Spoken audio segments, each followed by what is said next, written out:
Team ban.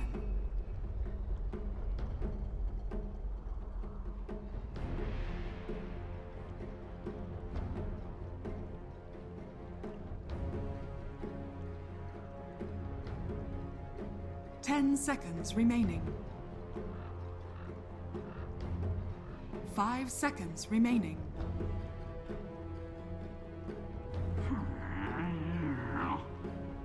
Evil geniuses turn to ban.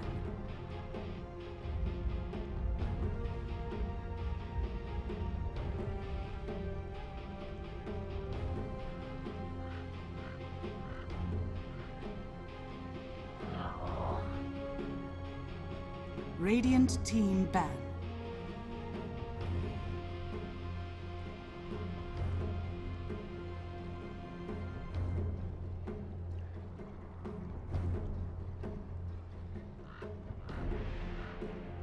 Ten seconds remaining. 5 seconds remaining. Reserve time.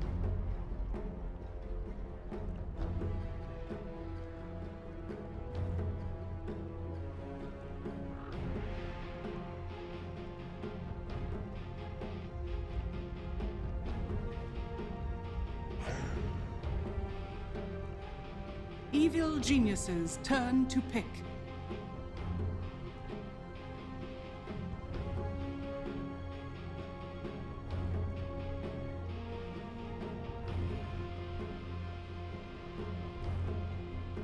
Ten seconds remaining. 5 seconds remaining. Reserve time. Slada. Radiant team pick.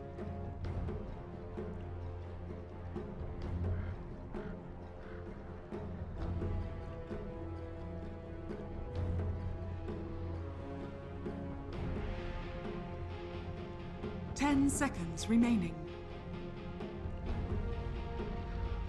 5 seconds remaining. Oracle. Radiant team pick.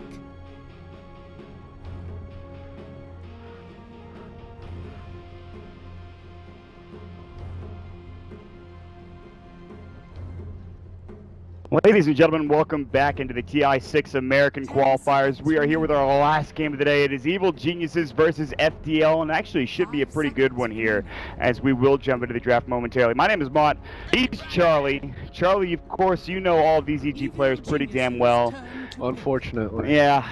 How do you feel about their play so far in the qualifiers, the open qualifiers, and since, of course, Manila? They haven't really had too much of a challenge, so it's hard to... I mean, you really only know a team when you see them through adversity, not when they're, like, basically beating up children. I mean, it's not a fair representation of what EG actually is with this new roster. No, I wanna see them face up against DC. I wanna see them face up against, you know, TI quality teams. Maybe this first small test might be FDL. FDL taking down Complexity. Obviously, Complexity, EG, well, you know, Complexity was on top for a while. They had a bit of a rough middle major. So did EG. EG looking very strong with this new roster. Maybe EG now on top of Complexity in terms of power rankings in the American region. But FDL, they can give maybe EG a run for their money here. You can't get sloppy against FDL. These are skilled players. These are players with experience, and these are players that have played together for,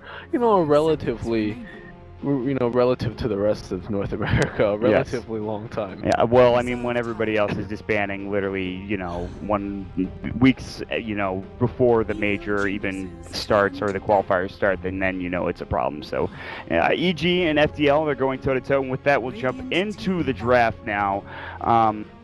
I do want to ask you, because EG were looking so bad at the Manila major.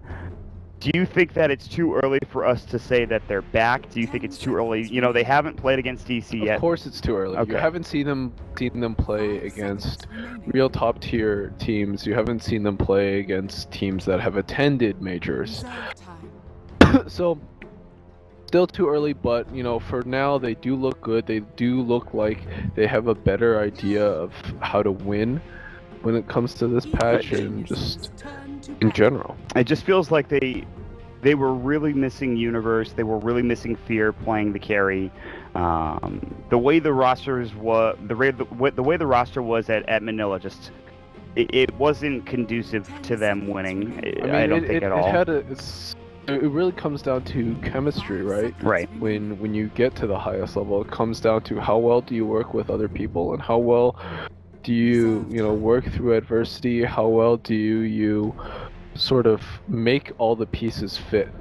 I mean, they couldn't make those pieces fit with the other roster. This is the TI winning team minus, of course, AUI, but you could also say the last, EG roster, although they had different roles, was the TI winning team minus Universe in certain senses. However, it just feels PPD obviously has more chemistry with Zai. They've been playing together longer. They do, and yes, there were clear differences between how Peter wanted to play the game and what Aoi could deliver. Obviously, there was a rift there. Yeah. And they just couldn't win games. No, and that does come down to that chemistry thing. You could think, here's what the thought process is going into that major or going into that new roster with AUI. You think, okay, we have the guy that helped us win TI5 back with us. He's playing a different role. Exactly. That's the big thing. That was when AUI was on a podcast. I can't remember which one it was, and they were talking about he had just joined the team maybe a couple of days ago as that podcast came out, and he was talking about joining the team, but then going to the carry role. Part of me was excited because of his history with Dignitas and obviously what you guys did there. The other part of me was concerned for what was going to happen with Fear being on. First of all, Fear's a great four-position player. I think Fear can play almost any position. That's not the problem, though. The problem is again, it's exactly what you talked about. It's AUI's playstyle with what the team needed, and it just didn't fit. Right. And there are so many other things that contributed to how he played, and I'm definitely not putting it all on him. No. I think he had games where he performed brilliantly. I think Boba also he struggled a bit, and maybe it just comes down to chemistry. Yeah, but overall, I think Boba played he was probably one of the better players, right, on that roster in terms of how well they performed. He also gets a lot of flack for sure that he doesn't deserve. Definitely not, but we got a new roster on our hands, and we got a draft in front of us. Zai returns to professional Dota, although he was playing with KP for a while. He returns to professional Dota on a Tier 1 team, now playing with Evil Geniuses, and they'll draft themselves a Slardar, a Vengeful Spirit, and a Riki. Universe also returning in, and Sumail, not much needs to be said about him. But let's talk about FDL for those of you that are joining us here that really don't know much about this lineup, this roster.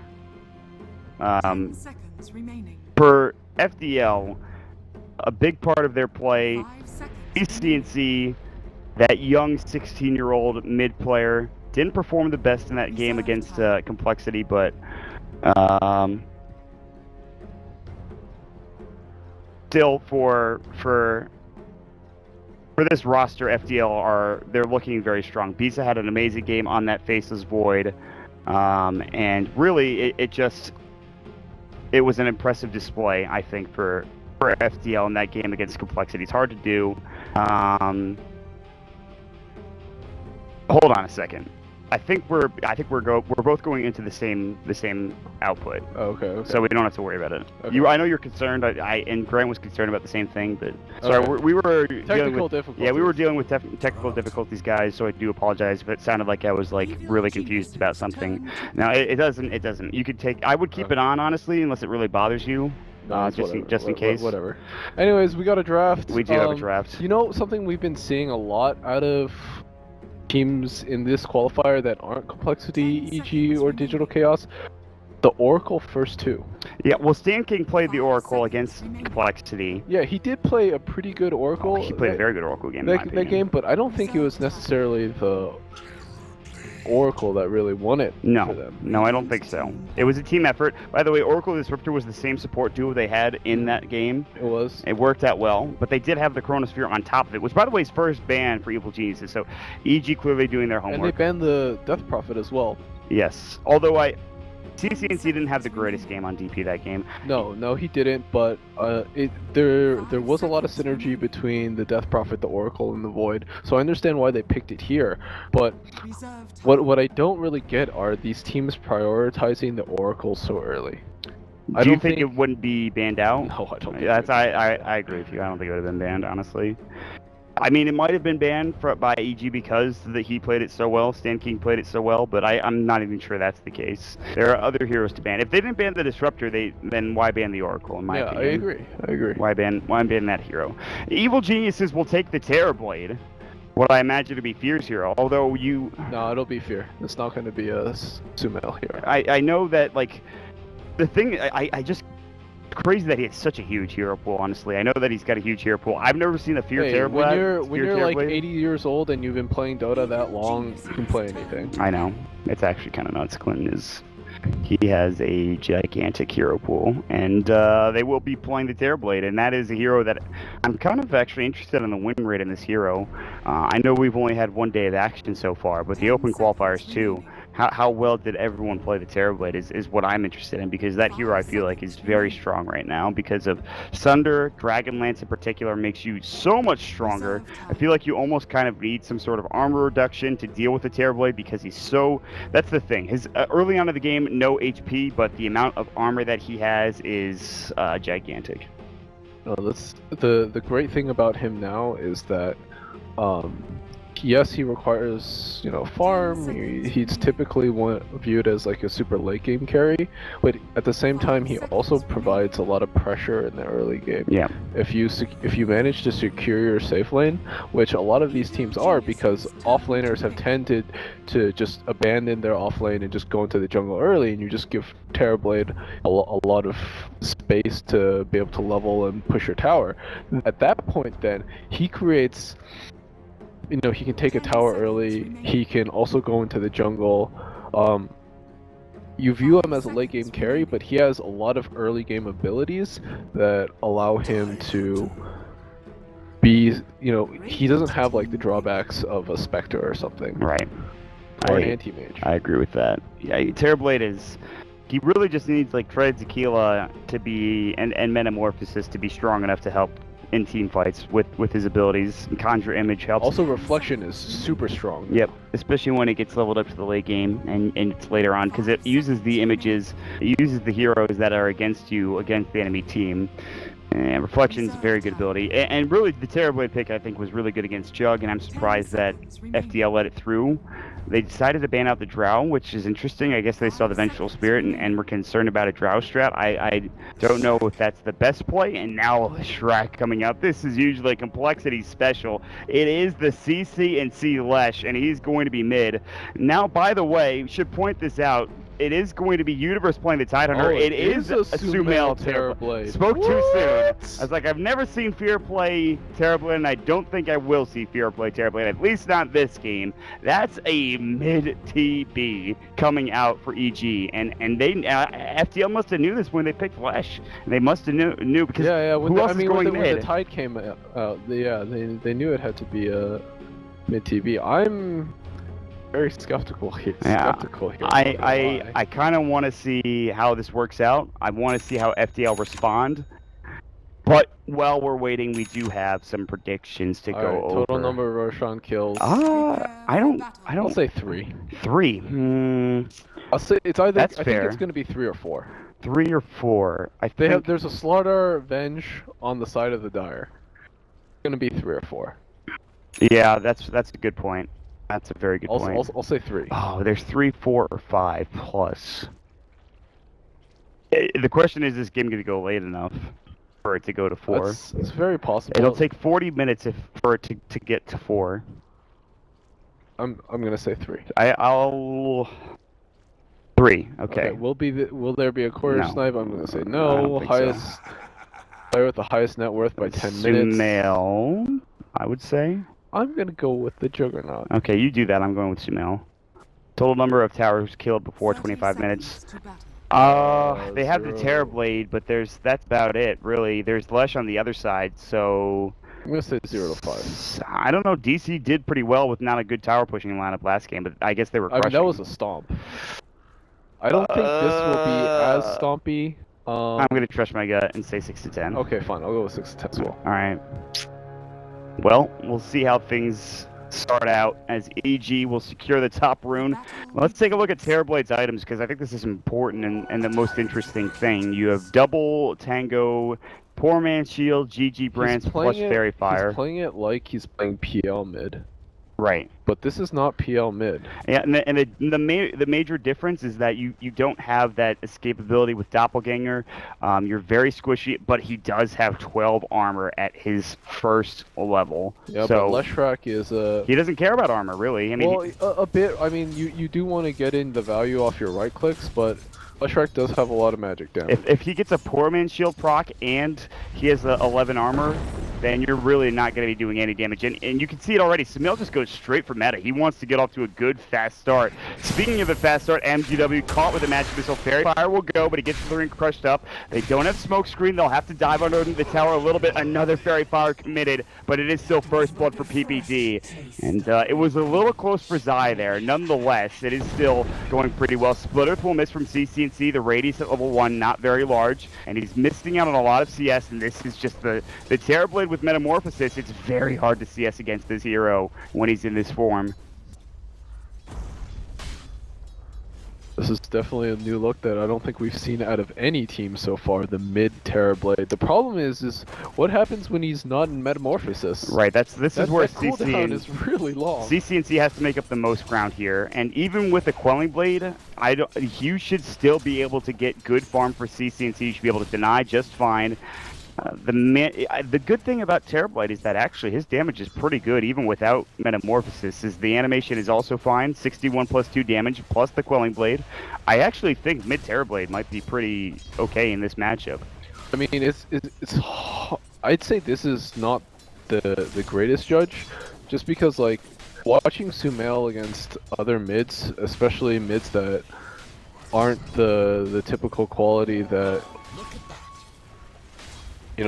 that Sumail is. I mean, I'm just saying Sumail's a better player, and it's hard to say. It's like, this guy wins lanes that he's not supposed to. Ooh, CC dodges the match missile, but there's the wave of terror. They might dive under the tower. No TP's coming in. Reflections out. There's the lightning storm. PPD under the tower. Split Earth misses, but he might still get the kill. The tower will be able to secure with the creeps, but it does end up CC going down on the side of FDL. But look at all the damage the Terrorblade will take. He'll have to use the salve. You're right. Sumail is just another caliber of mid players. He won a TI for God's sake, so this is not an easy matchup for FDL and for CC&C. And already 5, now up to 7 last hits, 13 going the way of Sumail, and 1 kill. And Zai is already wrapping around back top MGW in the tree line. I think they've spotted him. He's low in health. He's walking back out, fear hunting with sprint up. And MJW should end up falling. Still level 1, and he is not going to get level 2 off this, as Fear and PPD combine up to get the kill yet again. The only thing going well for FDL is Beast's farm in the bottom lane. That is the only lane they are really remotely winning at this point. Sumail has popped the Metamorphosis again. Another Split Earth off the mark for CC&C. This is one of those things where CC&C played against Weehaw in the Manila Major qualifiers and he got crushed. It's feeling like that same sort of thing for CC&C. He has a sentry down. Zai walked into range. Split Earth's back up. He can try to go for that kill. There's the reflection, and look at that damage. He just bombs him with 2 right clicks with the artillery from the Metamorphosis. What I really want to see, I want to see these 2 supports on FDL go and do something else besides sit in the bot lane and pull. What are they doing? There's nobody bottom. It's not like they're getting kills. Yeah. And CC&C needs help, man. This is if you're CC&C, I think you're yelling at your team right now. I would be, and or just MJW, like one of those 2 heroes. I don't really think you can help him, MJW. I think you can give some room and space to CC&C though. Yeah, you can definitely help mid, and CC&C is. How do you feel about this build? He's gone 2-1-1, and I feel like it's not a build that really punishes Terrorblade. Like, you want to be able to punish him when he's not in Metamorphosis. You want to be able to nuke Yeah, him Lightning down. Storm is definitely the better build if you're looking to get kills on the Terrorblade for sure. Oh, and Zai is looking for MJW, and MJW trying to deny himself. He's not aggroing the creeps though, and Zai finds himself a freebie. Not only that, but and Oracle, they did get the kill onto that mid lane Terrorblade. Yeah, and that's something I feel like they needed to do earlier. They needed to be able to punish the Terrorblade, you know, before CCNC got ganked twice. Yeah, if they could have maybe just let him die once and then rotated, this would be much better. And he's actually only died once. CCNC's only died once. Yeah, he only died once. There was a second gank on him, but it was unsuccessful. Right. I thought he died twice for a second. There still is that ward there, by the way, and they know that ward is there. Although they could just think that Zai guessed or knew that he was jungling. And Stan King, well, no, they know the ward's there. They're going to drop the sentry down. If Zai walks up, he'll be in range. He knows this. He's going to back away, and he's actually just going to shadow Oracle for the time being. And another rough start. This time, MJW, unfortunately, not having the same sort of luck as that Lina jungle that he had earlier. And with the it's good that he didn't pick that hero, because if there's a Riki in the game, he just dies even more, I think, in that situation. But nothing is really going well. There's 3 of the top 4 of net worth right now, all on the side of EG. And again, a Universe Tidehunter, that's going to be fantastic. He's up to 2,000 net worth. Sumail's up to 2.3. And Fear in that top lane, getting that 2 assists, is up to 1,000 gold. He's going to go for Armlet first, which is that seems to be the build in the safe lane on Slardar. Everything is coming up Millhouse, if you will, for Evil Geniuses right now. You know, something that Sumail really likes to do on a lot of his heroes, especially Invoker, is just he gets ganked once and then he just goes into the jungle and just uses his Force Spirits. I do wish that they were sending somebody mid to leech experience, but I mean, Zai's leeching enough experience right now already. He's level 4, so I guess I really can't complain. He might even be able to kill MJW again. Yeah, I don't. It's gonna be close. He's got no Fairy Fire. He's got the Windlace. Yeah, that Windlace will keep him alive. Zai's not quick enough, even with the Orb of Venom, to chase him down. So, but he knows that he leached all of that experience, and MJW knows that he could have gotten level 5, maybe close to level 6 off of that stack, and he didn't. So, Zai, of course, is getting a lot of experience out of just being around Mikey Jai White. It's not terrible. It's not the worst game for FDL, but it's certainly not the best thing right now, Charlie. No, I mean, I wouldn't say it's that bad at all. CCNC is starting to get farm and levels up now after that bad early start, and, you know, Bisa has a free lane, man. Bisa does have a free lane. He was at one point highest in net worth, and again, that prediction is for 10 minutes for highest in net worth. Sumail, who I picked, is he's getting there, but not quite. 300 away.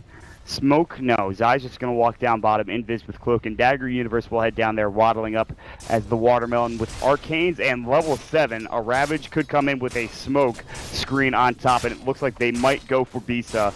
There's the Anchor Smash. Zai not going for it, getting the phase instead. Now there's going to be the Blade Fury. Smoke screen coming out too late. Zai really wanted those phase boots. Omni Splash is ready. Ravage will go, though, and Bisa, the glimpse back, and it's going to be enough to save his life. They turn with the Omni, and Bisa gets the kill on the Reiki. Excellent glimpse back from Franz. These supports have made plays for FDL to keep them in the game. They will do that again, once more. It was a bit of poor coordination from Universe and Zai, as I smoke screened a little too late. Yeah, I just don't see why you do that. I guess they just didn't have the damage without the phase boots on. Well, what they wanted to do was to bait the Juggernaut into taking a little more damage without knowing that the Riki was there. And then after Universe had maybe gushed or Anchor Smashed a couple times, then you Ravaged, and then you smoke screen, and then you can kill him in one burst. This ganking. Now PPD gets involved with, I think, what was an Invis rune. They easily kill Mikey J. White, and Zai gets involved with his phase boots newly minted. Top lane, they'll get even more room as Sumail has rotated to push into a tier 2 tower now with 1,000 gold. Looks like he might be even getting bots at some point. I just think FDL, they are kind of all over the place. Zai is going to get dusted up. Stan King doesn't have Fortune's End, however, and this chase is difficult, to say the least. But PPD will come in and zone him out. Wave of Terror, swap back, not their magic missile range. Unfortunately, a little out of range. Zai has smoke screen, should slow him down enough with magic missile coming in, and that will grab them the kill. So that was a pretty optimistic play for Stan King on the Oracle, and FDL kind of continue to struggle here as there's now almost a 3,000 net worth advantage coming out for the Bleed Blue squad. Yeah, and you see Fear is starting to get active now as well after he picks up that armlet. I don't think they can really kill him, even with Omni Slash. With armlet on, I don't see them being able to do enough damage. They'll rotate 3 down bottom to try anyway, though, or 4, I guess. They have Glimpse, they have Static Storm, and Fear seems to know something is up, despite there not being a single observer ward there. And it looks like Zai is going to be first contact. He's going to go right around. And they won't scout him out. Smoke won't break, actually. This is probably in favor of FDL. MJW, no Blink Dagger, still has Lasso, though. They'll walk up high ground. Fear is near the tower. Firefly will go, and this is tough. He's got the sprint. There's the Thunder Strike. Lasso will come out. They have the damage. There's the Static Storm. And yes, with Purifying Flames, Split Earth, CC&C's damage is more than enough. But there's the Ravage. You'll hit onto all 4. Universe comes in the anchor smash. He's low, but Stan King doesn't have enough damage to the tank. Omni Slash will come through on PPD. Blade Fury, and it also bounces to Smail as well. Double kill for Zai. The Blade Fury on PPD, not enough to get the kill. And another great magic missile. He'll try to TP out, and it looks like he might just barely make it away. It is a 3-for-1 exchange as EG rotate and force very quickly. Yeah, it's always really risky when you go for a pickoff like that under the tower, and you have to expect that rotations are going to come in. There's a Tidehunter that's you have to know has Ravage because he hadn't used it in a while. Yep. Just super risky, especially now with the new tower aura. Yeah, that armor is pretty nice. I keep forgetting about it, but it's pretty good, and it's going to help against those dives. That was, like I said, an optimistic play with the Batrider and the Firefly and the Lasso. You got to go for it, I think, but Terrorblade top lane, no Lasso up for 20 seconds, however, the Glimpse back will catch him. There's the kinetic field, the Blade Fury, he does have Sunder, but it's not in time. Purifying Flames takes him down too quickly. He wasn't expecting that burst damage. All right, nice kill, but they need a lot more than that for FDL.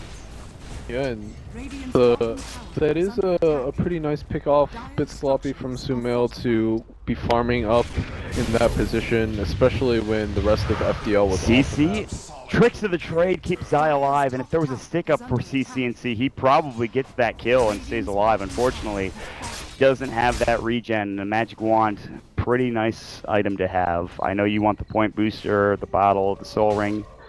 The Magic Wand is maybe the item there. Yeah, this is really the problem with Leshrac these days, is that, I mean, people have been trying to make it, Alliance S4 has been trying to make it work for a while, but in this meta where everybody tries to pick tanky cores or heroes that are hard to kill, and Leshrac is squishy in itself, it just doesn't work. Not sure if you can't this punish version was lanes scouted as hard anymore. Lightning got nerfed. He was so good, what, 2 patches ago? Yeah, because he was so good at dominating his lane, and you just spam out lightning over and over again, and they did a lot of damage. But now, everybody is like, cores are pretty tanky, it's harder to burst through people, and Leshrac can be pretty squishy himself. Like, he gets stunned and then initiated on, he dies pretty fast, and then if you're relying on him to do your damage, that's most of your damage gone, real quick. It's like a worse death prophet. I mean, it was banned out in CCA. Despite having a bad early game in the first game, or actually against the game against Complexity, he still was able to come back with the help of his team. This game, I don't know if that's going to happen. I just think they need BKBs, they need tankiness, they need damage. They all pump out a lot of it through the Leshrac with leveled up Edict and Pulse Nova. But for now, I just think that you kind of have to get lucky if you're FDL. You kind of have to hit the best Static Storm of your life, get a good Lasso off, and hope to God that you don't get Sundered or 5-man Ravaged, or I don't know. There's now a Blink up for Fear, so we can get like a 3-man Crush off. There's so many things FDL have to avoid. And on top of that, they will have to avoid the smoke gank in order to stay alive. Not to mention the mech is up for Universe, making things even harder to burst down these heroes one way or another. They're going to run in, and Fear, if he had vision here, he would get off a great triple stun. He's going to find everybody. 3-man stun comes out regardless. Ravage on 4. Universe and crew will kill everyone. Franz will get off the Static Storm. It's going to be too late, more than likely. The mech will come through. Fear does take a lot of damage, not falling just yet. Here comes Sumail. Fear is alive, and they get the kills. They actually do take down Universe in the end. It's 2 dead, but it's just the Aegis, as Fear will finally respawn, and MJW, the 5th dead hero for FDL. Full team wipe. Fear starts out with an amazing Slithering Crush, and the follow-up Universe Ravage be expected from EG. I mean, FDL doesn't have the items, they don't have the levels to fight into EG, they really need like, that Leshrac needs so many items right now. He needs his Bloodstone, he needs PKB, Batrider needs a PKB as well. I mean, even when he does, there's always the Venge to counter the lasso. Oh, we haven't even seen a swap yet on the lasso, have we? Yeah, it's just... Glimpse back, Zai. Ooh, good tricks of the trade. The tricks of the trade was actually on top of where he was glimpsed. Zai will end up falling. PPD's going to be next. All right. Not a bad fight. CCNC, though. He's got to deal with all of this damage. Sumail's going to turn his attention to CCNC. Fear disking down. Slithering Crush misses Omni Slash at top. Great armlet toggle. And the Sunder comes out. They were so close to winning the engagement. Another toggle, and this time a badge. Blade Fury should be enough. Toggle's not there this time, but still, Sumail is cleaning house. And again, the only survivor is MJW, as Universe and Sumail are coming back in and looking to finish off the final hero. It was so close for FDL. It was so close. The Sunder just needed to not be there. The armlet toggles just needed to not be there. They would have gotten those kills. They wouldn't have finished off the fight. It would have been 3 to maybe 4 in terms of the exchange that was done, and FDL just couldn't quite secure it at the end of the engagement. I mean, even then, if you're FDL, you take a trade like that. You did kill the Slardar. You got some... You did get the 2 supports.